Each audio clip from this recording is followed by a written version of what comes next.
नमस्कार बच्चों। जो भी प्रतियोगिता परीक्षाओं की जो तैयारी कर रहे हैं उन बच्चों के लिए राजस्थान कर्मचारी चयन बोर्ड में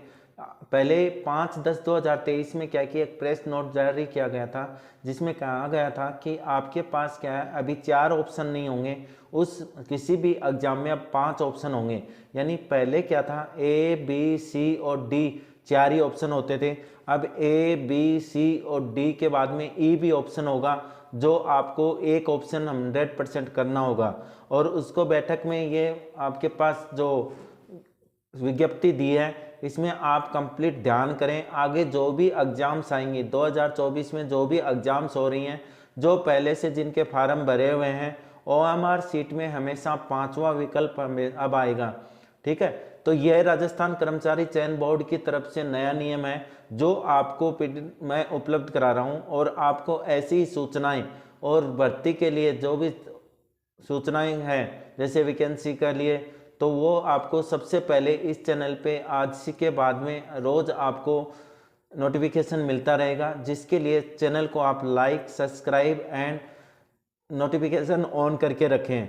दूसरी चीज़, अगर आपके पास आपका भाई या बहन कोई भी 10th क्लास में हो, वो चाहे हिंदी मीडियम में हो चाहे इंग्लिश मीडियम में हो, साथ में आपके पास 12th क्लास में हो या कंपटीशन की हो, तो इस चैनल पे सभी क्लासें अभी 10th और 12th की क्लासें चल रही हैं। हिंदी मीडियम और इंग्लिश मीडियम की जो इम्पोर्टेंट क्वेश्चंस की है वो भी आपके पास वीडियो डाल दी जा चुकी है, जो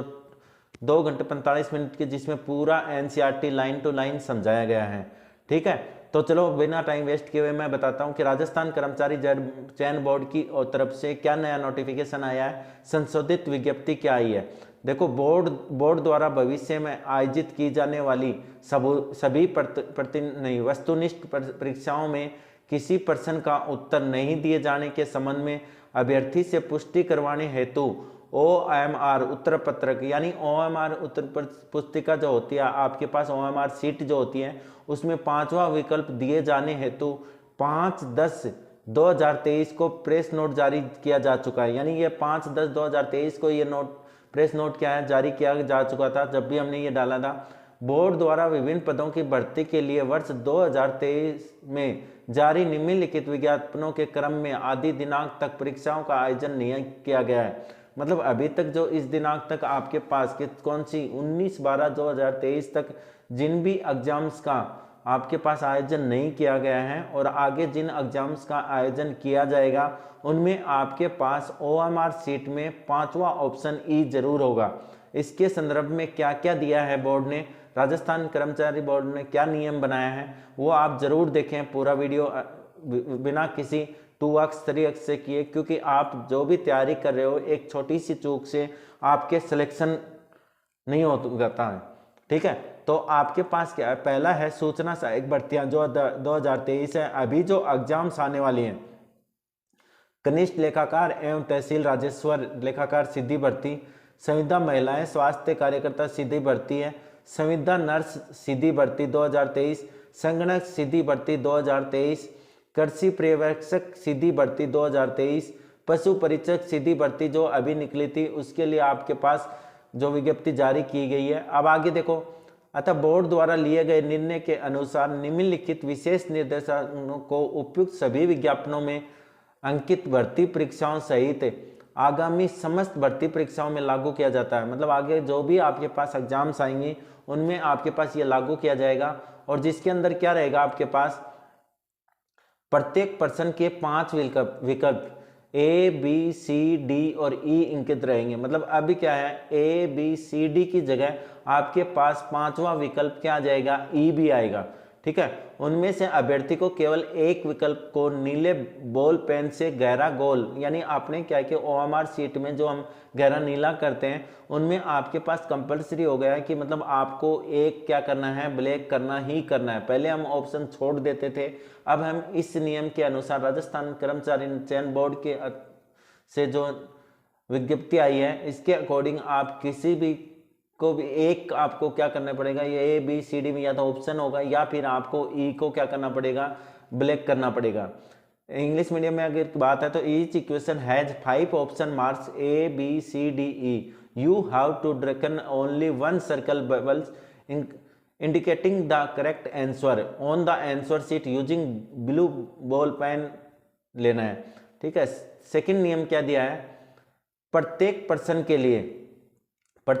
के लिए विकल्पों में से केवल एक विकल्प को भरना आवश्यक होगा। मैंने आपको पहले भी बताया कि आपके पास ए बी सी डी में से एक विकल्प आपको 100% भरना होगा। अब ये नहीं कि अगर आपको आंसर नहीं आता तो आप उस विकल्प को छोड़ दो, यानी आप बिना देखो, अगर आप मान लो कि A B C D E में से अगर कोई भी नहीं भरते हो तो तीसरे रूल देखो इसका क्या है, यदि अभ्यर्थी द्वारा किसी प्रश्न को हल नहीं किया है तो उसके लिए पांचवा विकल्प ई गोला गहरा करना होगा। मतलब आपको पांचवा गोला तो भरना ही भरना होगा अगर उसको आपने हल नहीं किया है, यानी आप उसका आंसर नहीं जानते हो। यदि पांचों विकल्पों में से किसी को भी गहरा नहीं किया गया, गहरा मतलब अगर आपने पांचों में से किसी भी एक गोले को भी अगर आपने ब्लैक नहीं किया तो ऐसे में प्रत्येक पर्सन के लिए 1/3 अंक घटाए जाएंगे। यानी आपके पास अगर आपने मान लो चारों में से ऑप्शन नहीं है, आपने हल नहीं किया, आपको नहीं आता, तो उसमें आपको क्या करना है, ई ऑप्शन भरना है। और अगर आपने ई ऑप्शन नहीं भरा तो आपके कितने अंक काट दिए जाएंगे, 1/3। If you are not attempting a question then you have to darken the circle E, यानी आप अगर उस क्वेश्चन को सोल्व नहीं करते हो तो आपको क्या ऑप्शन सर्कल को ब्लैक करना है, ई को। If none of 5 circle is darkened, sorry, अगर आप उन पांचों सर्कल में से किसी को भी नहीं ड्रैगन करते हो, मतलब काला नहीं करते हो, 1/3 part of the marks question shall be deducted, यानी आपका उसमें से 1/3 यानी 1/3 क्या है, नंबर काट लिए जाएंगे। नेक्स्ट देखो, राजस्थान कर्मचारी चयन बोर्ड की तरफ से प्रश्न पत्र हल करने के बाद अभ्यर्थी को यह सुनिश्चित करना होगा, उसमें भी आपको ऑप्शन दिया है, अगर आप नहीं करते हो तो कहाँ तक नहीं करते हो। देखो कि उसने प्रत्येक प्रश्न का एक गोला गहरा भर दिया है, यानी ये गोला तो उसने क्या है, पक्का भर दिया होगा। इस हेतु निर्धारित समय के बाद अभ्यर्थी को 10 मिनट अतिरिक्त समय दिया जाएगा, यानी आपके क्या है कि 10 मिनट उसके बाद में क्या है, अतिरिक्त समय दिया जाएगा। जिस अभ्यर्थी द्वारा 10% से अधिक, यानी जितने क्वेश्चन है अगर उसमें 10% से अधिक प्रश्नों को किन्हीं 5 गोलों में से गहरा नहीं भरने पर उसे अयोग्य घोषित किया जाएगा। अगर मान लो कि उसमें 10% से अधिक प्रश्नों को, यानी आपके पास जितने क्वेश्चन मान लो 100 प्रश्न है, जिसमें से आपने 10% यानी 10 क्वेश्चन अगर बिना ब्लैक किए हुए अगर आपने छोड़ दिए तो आपको क्या है, उसमें सिलेक्शन नहीं होगा, यानी आपको अयोग्य घोषित कर दिया जाएगा, चाहे आपने बाकी सारे क्वेश्चन का आंसर सही दिया हो, लेकिन अगर 10% ऐसे आपने छोड़ दिया तो मेरी सभी से आपसे रिक्वेस्ट है कि जब भी आप पेपर करें तो उसमें इस नियम का ध्यान रखें, क्योंकि राजस्थान कर्मचारी चयन बोर्ड की तरफ से खुद साइट पे